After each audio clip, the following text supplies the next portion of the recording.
e vem conferir tudo o que aconteceu no filme Quarteto Fantástico Primeiros Passos.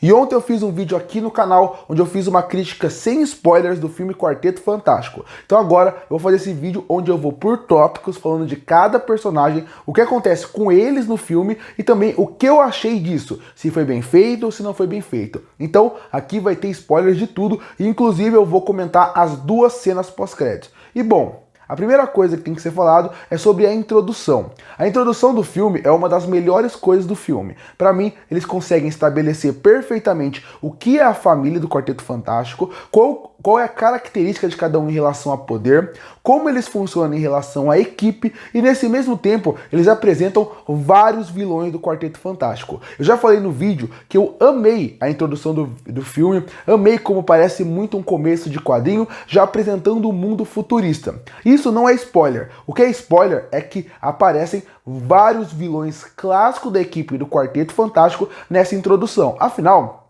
os personagens já estão na ativa há alguns anos. Então nesse começo já mostra eles enfrentando vários vilões. E para quem não sabe, eu vou falar quais vilões aparecem nesse começo. Seria o Homem Topeira, que praticamente não mostra como eles lutam contra ele, mas mostra, depois ele tem uma participação importante no longo do filme, até para a conclusão do filme, mostra rapidamente só a sua cidade que já fica embaixo da terra, algo que eu achei interessantíssimo. Depois aparece o Giganto, que é muito importante, porque a luta deles é bem rápida nesse começo, mas é importante porque ele é um dos primeiros vilões que a equipe destrói nos quadrinhos. Também tem o Homem das Marionetes, ele acaba aparecendo quando ele destrói um trem que está caindo e eles têm que tentar salvar, parar o Homem das Marionetes e ao mesmo tempo tentar consertar o trem para ninguém se machucar. E o último vilão que aparece seria o Fantasma Vermelho e os Super Macacos. Uma coisa interessante que eu vou falar mais pra frente é que na segunda cena pós-créditos, numa animação, meio no formato animação, eles acabam mostrando um pouco mais desses vilões e alguns confrontos que eles tiveram nesses pontos que a gente não viu antes do filme começar. E aqui é legal porque você consegue ver meio que um visual pra cada um, até para sequências. Eu digo mais, eu gostei do filme, mas eu não ligaria de ver pequenos curtas envolvendo eles enfrentando cada vilões. Não precisa ser um filme completo, podia ser só curtas deles mostrando, que nem fez no filme, mas com um pouquinho mais estendido, onde a gente vê mais desses confrontos. Inclusive, vale destacar uma coisa muito importante sobre esse começo. Existiam muitas cenas que foram cortadas do filme. Eles mesmos falaram, os diretores, os criadores e também os atores. E algumas dessas cenas falavam que teriam alguns personagens que eram vilões clássicos dos personagens aparecendo em confronto com eles e que foi cortado. Isso seria uma coisa interessante. Quer dizer que talvez essas cenas de batalha inicial talvez fossem um pouco maiores e eles diminuíram para acabar enxugando mais o filme. Seria muito legal ver esses vilões que são clássico do Quarteto Fantástico lutando contra eles. Agora eu vou falar sobre os personagens um a um. E o primeiro seria o Johnny Storm. O Johnny Storm, desde o começo, ele é descrito como garanhão pelas mulheres. Tanto que, durante o próprio filme, quando vai descrever como é cada um numa TV, eles acabam explicando realmente isso. Que as mulheres amam ele, que ele tem uma paixão pelas mulheres. Inclusive, quando ele suga praticamente o fogo do prédio na primeira cena que ele aparece, ele voa por um cartaz onde é ele fazendo uma propaganda meio que de cueca, mostrando como que ele é um cara que realmente as mulheres se atraem bastante. E isso é muito importante ao longo do filme, porque aí começam os spoilers para quem não sabe. O Johnny Storm, ele é o cara que encontra pela primeira vez a surfista prateada. Ele é que vai atrás dela. E quando ele encontra ela, ele acaba se apaixonando por ela, se interessando por ela. Como a própria piada do filme fala, ele é alguém que é apaixonado por mulheres e espaço, e ela junta os dois juntos. Juntam as duas características que ele gosta. Ele até faz uma piada falando, só porque ela tem uma mulher seminua numa prancha no espaço, quer dizer que eu amo? É uma piada meio sem graça, mas pro filme ali funciona. Bom, a partir daí, numa hora que ele entra na sala, querendo falar com o Reed sobre o que ele está aprendendo, o que ele está estudando, o Reed acaba falando que ele encontraram leituras de mensagens vindo do espaço que ele não consegue decifrar. Durante todo o filme, a missão do Johnny é tentar decifrar essas informações. Aí, quando eles vão pro universo do Galactus, ele conversa com a surfista prateada. Aí depois, no final, quando ela chega na Terra, destruindo o plano inicial deles, que seria mandar o Galactus para um outro lugar do espaço, eles acabam conversando e ele meio que convence ela de que o que ela tá fazendo não é bom. Bom, o Johnny Storm no final ele tem algumas sequências de ação e o filme se conclui ali. Até tem uma tentativa de sacrifício pro personagem, mas acaba não acontecendo porque quem se sacrifica é a surfista prateada. O que eu acho do Johnny Storm nesse filme? Eu acho que todas as ideias que envolvem o personagem são muito coerentes, mas como eu falei na minha própria crítica, no meio do filme parece que faltam elementos para alguns personagens. Parece que cenas foram cortadas e arcos foram diminuídos. E isso fica tão visível que algumas consequências acabam sendo diminuídas, porque você apresenta o Johnny Storm como alguém até certo ponto que não se importa muito com as coisas. Alguém muito inteligente, alguém que consegue resolver os problemas, mas ele é alguém até fútil em certo ponto. Tanto que ele se preocupa mais com as mulheres, se preocupa mais com o visual do espaço, do que em aprender algumas coisas. Então o filme, depois dessa parte, quando ele conhece a surfista prateada, o arco dele começa a se desenvolver para ele se interessar por ela, por ele querer ir atrás dela. Quando ele conversa com ela, tentam criar uma ligação entre os dois. E depois, quando vai desenvolvendo, quando ele conversa com ela, mais no final do filme, falando para ela se sacrificar por eles. Tudo isso é uma construção de arco para você, na hora que ele fala, Reed,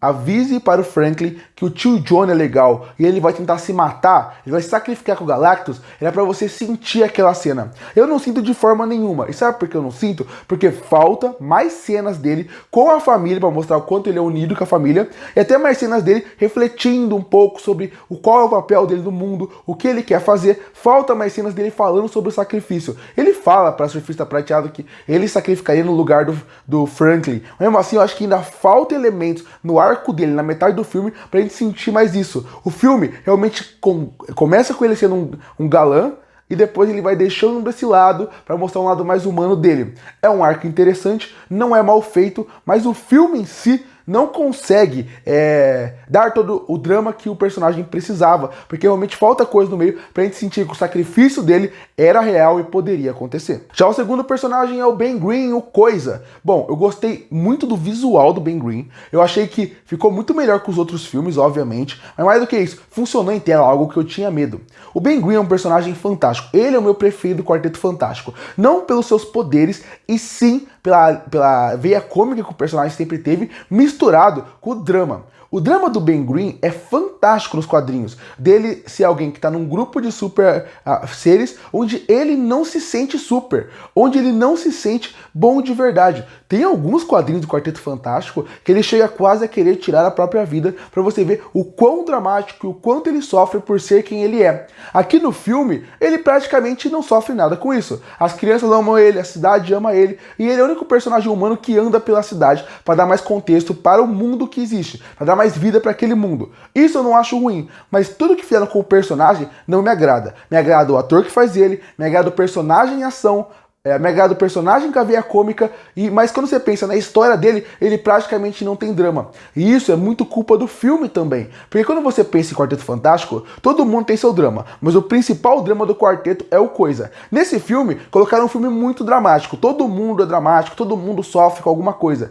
E isso não é ruim pro filme, mas pro Ben é. Porque parece que o Ben ficou jogado de lado. Não conseguem colocar o drama dele de verdade. Tem até uma cena que ele olha para um vídeo do passado onde ele era humano e você vê que ele sente uma coisa, mas ele não consegue ir além. Tem uma cena onde ele vai entrar numa escola, mas ele tem medo de ser julgado pela aparência dele. Isso é legal, mas na hora que você tem que ir a mais, o filme tirou. E eu soube de novo, com cenas cortadas, iam ter bem mais cenas do Ben. E eu acho que a alma do filme, do Quarteto Fantástico, quando se fala de drama, de problema, é o Ben Green. E ele não aparece aqui. O Ben, tanto que você vai falar de spoiler, não tem muito spoiler do Ben. Qual que é o spoiler do Ben no filme? Ele tá com barba, esse é o grande spoiler. No terceiro ato inteiro ele tá de barba. É isso, porque no fim ele só é usado como alívio cômico em alguns pontos, sequências de ação porque ele é um tanque, e é isso, porque o drama dele não existe, e o personagem, por mais carismático que seja, pela melhor atuação que colocaram nele, por um CGI fantástico, ele na parte dramática decepciona. E quem quer ver o Ben, quem gosta de quadrinhos, não quer ver o Ben Green por causa da cena de ação, quer ver a parte dramática que desenvolve o personagem.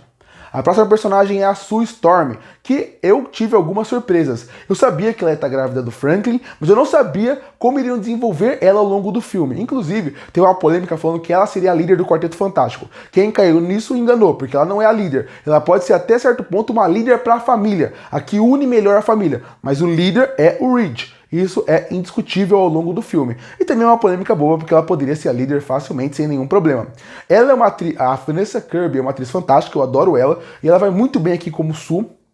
E ela começa o filme já mostrando como que ela é uma influência para o mundo, porque ela é que conversa na ONU, e quando você precisa de pessoas dentro da equipe, como o Reed, que explica a parte fantástica, a parte de tecnologia, a Sue é que cuida dos problemas internacionais da equipe. Se tem problema, se tem problemas políticos, se tem problemas com outros espaços, quem resolve sempre é a Sue. Tanto que o Homem Topeira só fica do lado dele, só vira bom por causa que ele confia na Sue. A Sue é uma pessoa boa. Essa parte também é muito interessante para mostrar como que a Sue sempre esteve pronta para ser uma mãe, porque ela cuida de tudo com uma doçura e também ao mesmo tempo com uma certa força de fala. Ela tem um poder de convencimento que mostra como ela sempre dominou o mundo em relação à conversa, à fala. Se as pessoas gostam e confiam no Quarteto Fantástico, é por causa da Sue. E isso é muito importante porque ela é assim com a família. Ela é o alicerce forte da família. E isso fica claro. E ela vai ser uma ótima mãe. Isso é toda uma metáfora para isso. Quando ela tem o filho, ela acaba cuidando mais dele, acaba tendo mais conflitos. E no final, aí é que entra o grande spoiler. Ela se sacrifica pelo grupo. Ah, ela não morreu. Ela morreu. É que ela foi ressuscitada, mas ela morreu. Ela consegue jogar o Galactus para outra dimensão. Só que isso faz com que ela gaste todo o seu poder, fazendo com que ela praticamente desmaie e morre. Só que o Franklin, que tem o poder do Galactus, ele consegue dar a vida, o ar que ela precisa, e ela renasce a partir daí. Eu acho a Sue a melhor personagem dos 4 no filme, a que é melhor desenvolvida, a que é melhor trabalhada, e eu também acho que tem a melhor atuação dos 4 atores aqui com a Vanessa Kirby. Ela foi muito bem trabalhada e muito bem desenvolvida. Tem um discurso dela que eu acho horroroso, porque eu acho que o filme não trabalha bem. A Vanessa Kirby manda bem, o discurso é fortíssimo, mas o filme não trabalhou narrativamente para chegar bem nesse discurso, e aí é que tá o problema. Mas ela tá fantástica. O último personagem desse Quarteto Fantástico é o Reed Richards. O Reed Richards do Pedro Pascal, ele visualmente é interessante, ele entendeu o drama do personagem, dos quadrinhos, que é ele se culpar pela viagem que eles fizeram, mas o resto tem muita coisa para se revelar do Reed Richards. Ele serve como um conflito e um contraponto para a Sue. Enquanto a Sue é família, enquanto a Sue é aquela pessoa que faz tudo pelo bem do povo, o Reed pensa sempre na lógica, e na lógica que ele precisa ter para fazer com que as coisas andem da forma mais certa possível. Ele pensa em todas as possibilidades e ele vai na possibilidade mais exata. Até na vida ele usa a conta. Só que o Pedro Pascal manda bem como o Reed. Eu acho que não é um personagem ruim, mas ele serve realmente como um contraponto para as coisas do filme. Ou ele vai te explicar uma coisa, ou ele vai criar uma fórmula para algo, ou ele vai ter um momento dramático aqui e ali. Mas eu acho que a função dele nesse filme está sendo mais ser um contraponto para a Sue, para ela não escolher tudo sozinho, do que realmente ele ter um grande papel. Ele funciona. Poderia ter mais poderes dele. Eu acho que na sequência de ação ele só se estica, queria ver ele se transformar em coisa, como ele faz no quadrinho, ficar grande, ficar pequeno, só que isso não acontece. Infelizmente é um personagem que serve mais contra um contraponto para toda a história, até para dar uma lógica e uma racionalidade para aquela história do que andar ela. E o último é o Franklin. O Franklin, ele é o que tem grandes revelações, porque a gente sabe como ele é poderoso nos quadrinhos, e aqui revela logo que ele seria o substituto do Galactus, ele seria a pessoa que o Galactus precisaria comer para sustentar sua fome, e no final ele revela seus poderes salvando a sua mãe. O próximo personagem seria o Galactus. O Galactus, que ele é muito bem dublado, ele tem uma voz excelente, o dublador dele, ele tem imposição e ele funciona em tela. Eu acho que tem alguns pontos que prejudicam o Galactus não narrativamente, porque ele só é uma ameaça que está chegando. No final ele é jogado para um outro canto da galáxia, e isso é interessante, porque provavelmente vão usar o Galactus de outras formas. O Galactus é um vilão não só do Quarteto Fantástico, do universo Marvel como um todo. O poder dele é indestrutível, e isso é interessantíssimo. Então ele vai voltar. Jogar ele pro outro lado da galáxia pode ser bom para introduzir outros vilões, outros personagens, outros lados da galáxia, algo que pode ser interessante, mas é mais isso. Ele é uma ameaça que tá chegando, que visualmente ficou muito bonito em tela, e no final ele é jogado para dentro de um buraco negro, que vai jogar ele para outro lugar da galáxia. Talvez, quem saiba, nesse tentativa de fazer isso, possa jogar ele até para outro universo, algo que seria interessante, já que o Reed, num ponto no filme, menciona multiverso, ele menciona universos paralelos. E a última seria a Shia LaBeouf, que seria a surfista prateado. Ela tem todo um arco dela, que mostra como ela é alguém que está lutando pelo Galactus, não por escolha dela. O arco dela é muito interessante, é um arco de redenção muito bom. O problema é como o filme trabalha isso. No final, ela acaba virando contra o Galactus, e ela é jogada para esse universo, para esse outro lado do mundo, com ele junto. Então, os dois continuariam juntos pela eternidade ali. Essa seria a ideia da cena final. O arco de redenção dela Quando ela percebe que ela se sacrificou pelo público, pelo povo dele, eu acho legal. O problema é como o filme trabalha tudo isso como o resto do filme. A metade que era pra desenvolver eu acho que é um pouco fraca. A grande revelação dela é que ela se sacrifica com o Galactus. A gente sabe que eles não morreram, eles sabem que eles vão voltar, mas foi legal que eles fizeram isso. O Homem Topeira também tem uma participação importante, porque quando eles precisam evacuar a cidade de Nova York, ele coloca todo o povo dentro do seu subterrâneo, e lá já é muito legal porque mostra como tem alguns discursos de preconceito que eu acho que poderiam ser um pouquinho mais presentes, e ali teria como fazer isso, porque todo mundo sempre tem preconceito com quem tá embaixo da terra, naquele universo, com o Homem Topeira. E ele acaba salvando todo mundo ali. Poderia ter um discurso mais forte, mas acaba não tendo. A função dele realmente é aparecer no começo do filme e no final ser um dos heróis da cidade, porque ele salvou todo o povo que está lá, fazendo com que o Galactus não apareça. E agora eu vou falar sobre as duas cenas pós-créditos rapidamente. A segunda cena pós-créditos é só uma piada, ele é como se fosse uma abertura de uma série animada do Quarteto Fantástico. Muito bonito, muito interessante, mostra alguns vilões num formato de série animada dos anos 70 que me agradou muito, mas é uma cena rápida que você poderia ver na internet. A primeira é que todo mundo espera, mas já tá bem óbvia, né?